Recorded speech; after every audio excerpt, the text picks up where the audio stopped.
Hi guys, hope you're all doing good and welcome back to another episode in the RTS tutorial series. In this episode we're going to be going over basic unit selection and movement, and this will include selecting characters with the left mouse button and moving them to a location with the right mouse button. So the first thing we're going to need is a mesh. So if you open up the Epic Games launcher and go to the Marketplace tab at the top and search Animation Starter Pack, and this will just get us the basic UE4 mannequin, and in the top left you can see it there. I've already got it, so it's already on for me, but you'll want to click add to cart and go to the cart in the top right and select purchase, and it's all free, so don't worry about it. Once you've got it, you want to go to your library and click add to project, select the project you want to add it to, and then it'll download it and add it to the project. And because I've already got it, it's just going to overwrite it for me. And there we go. Now you'll want to open up your project. Okay guys, once you've opened up the project, you might notice that there's another folder here now called Animation Starter Pack, and in here is where all the animations are stored as well as the meshes, but we're not going to mess with this for now, so we'll just go back to the content folder and we'll right click and we'll create a new folder and we'll call it units. If we go into the units folder and we'll want to right click and we'll want to create a new blueprint class, and we want to get a AI controller. So if we search controller at the bottom in all classes, and we want the detour AI controller. So if we select this, and we'll call it unit controller.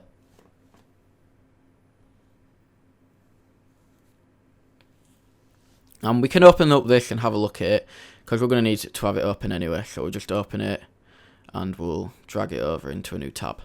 And now if we right click, and we'll create a new blueprint class,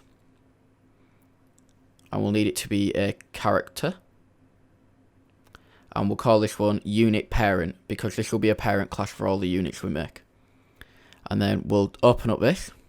Once we're inside the unit parent, we can select in the top left and we can change the AI controller class to the AI controller we created before, unit controller. And then we can compile and Control-Shift-S to save everything. And now we'll want to create a blueprint interface. So if we go back to the level editor window and go to content and right click new folder, and we'll call this one interfaces. We'll go inside the folder and we'll right click, I believe under blueprints. Blueprint interface, so we'll select that and we'll call this one unit interface. And then we can open up the unit interface we just made. And we have a function already created at the top right, so we'll rename it and we'll call it move unit to location. And then in the inputs down here, if we click the plus sign, and we'll change it to a vector, and we'll rename the input target location. So this will be the target location we're passing from the player character to the unit parent and then to the AI class, the AI controller. And then if we go back into the unit parent and we can implement the interface we just made, we can then unit interface, implement that. And now if we compile and save, make sure you compile and save, otherwise it won't work. And then we'll do the same thing for the AI controller. So if we go into class settings and then add and then unit interface in the implemented interfaces, save that. And then we also want to do this inside the RTS character. So if we go back and we go into character folder and RTS character. So we'll want to move up here a bit, select class settings, and then implement a new interface, unit interface.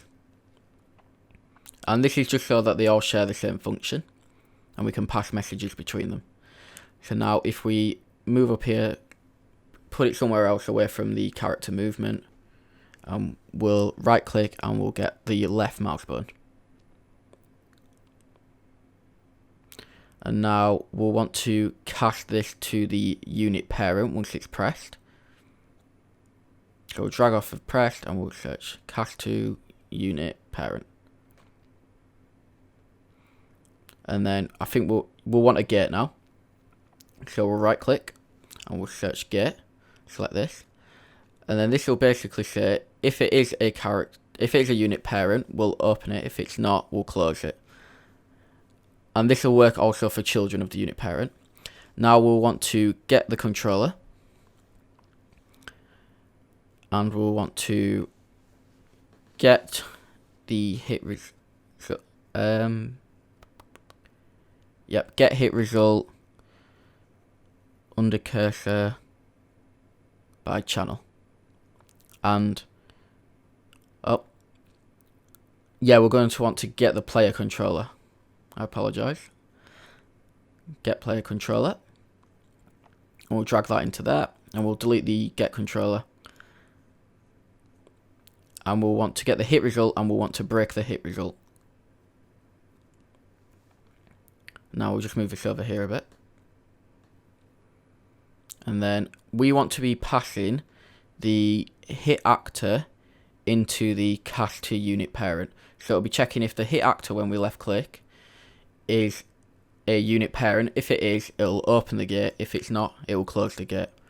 And then once that's done, we can then create character movements. So we'll get right mouse button, and this will be going through the gate too when it's pressed, and this will be sending the movement.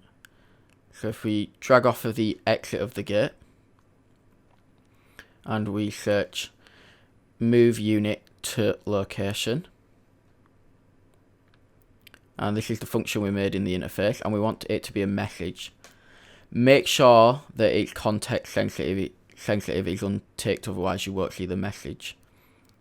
And we want the target location to be the location of the right mouse button, and we want the target to be the unit parent that we selected with the left mouse button. We'll neaten this up.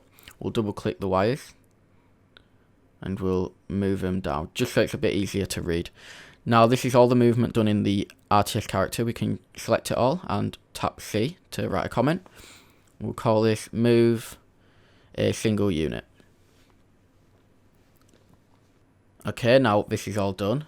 This node will send a message to the unit parent with the target location that it needs to go to. So now if we go into the unit parent, and we'll want to, first we'll probably want to put a mesh on the character so you can see it. If you go into mesh, and then go to skeletal mesh, and we'll select SK mannequin, and this is the one that we downloaded and added to the project, and we'll move it down a bit so it's in the capsule component. And we'll also want to change the rotation to -90 so it's facing in the direction of the arrow component, as that's the direction it will be moving in, and otherwise it will be moving sideways, it'll be facing sideways to where it's moving. And we want to go into the collision presets, and we want to select no collision for the mesh. And this is basically because we'll be doing all the collision with the capsule component, and the mesh will just be there for visual purposes. If we go back into the capsule component and we go collision presets and we select custom, and we go onto collision responses and we select visibility as block, and that'll allow us to click the character, the unit. Now once that's done, we probably want to make the mesh a bit smaller because it's sticking out of the capsule component. So if we go to scale, we'll lock it, and we'll set the scale to 0.9. And that's much better because it's fitting inside the capsule component. Its arms are sticking out a bit, but that should be perfectly fine. Now we can go to the event graph. We can delete all these nodes. Right click and event move unit to location, and we'll get that. Once we receive this event, we'll want to send a message to the unit parent controller. So if we right click, get controller, and the controller of the unit parent will be the unit controller that we made earlier and linked to it. So if we just drag this up and we drag off of the execution, and we'll search move unit to location, deselect context sensitive, and we want the message. And the target is going to be to the unit parent controller, and the target location is going to plug into the target location. Okay, now that should be everything set up for the unit parent, and this will be sending a message to the unit controller with the target location. So if we go into the unit controller, we go into the event graph, we delete these nodes, and we right click, event, move unit to location. We'll drag off of the execution, search simple move to location. And the goal is going to be the target location, and the controller is going to be self.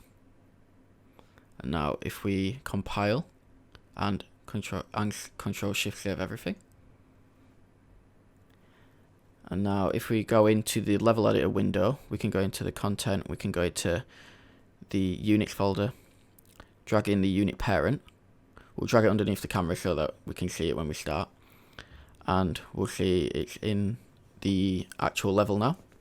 We'll want to then add a nav mesh. So if we go to window and select modes, then you'll be able to see this little window on the left here. And we can search nav mesh. And we want the nav mesh bounds volume. And we can drag this in. We'll change the scale of it. We'll want it pretty large, as this is the area in which the units will be able to move in. And then once we've done that, that should be everything. So if we go over to the top and click play, we should be able to left click once we move over to the character, we should be able to left click it to select it and right click to move it to a location. And we should be able to move it to any location we like on the map, within the bounds at least. And then if we left click somewhere else, it'll deselect it, and if we right click, it won't move. Currently this will only work for one unit at a time. In a future video we'll go over multiple character selection and movement, which will use stuff like drag boxes. That basically wraps up this episode. If you have any questions, leave them in the comments below and I'll try to get back to you as soon as possible. If the video helped you out at all, leave a like and subscribe to stay tuned for new uploads. Thanks for watching guys, and see you in the next episode.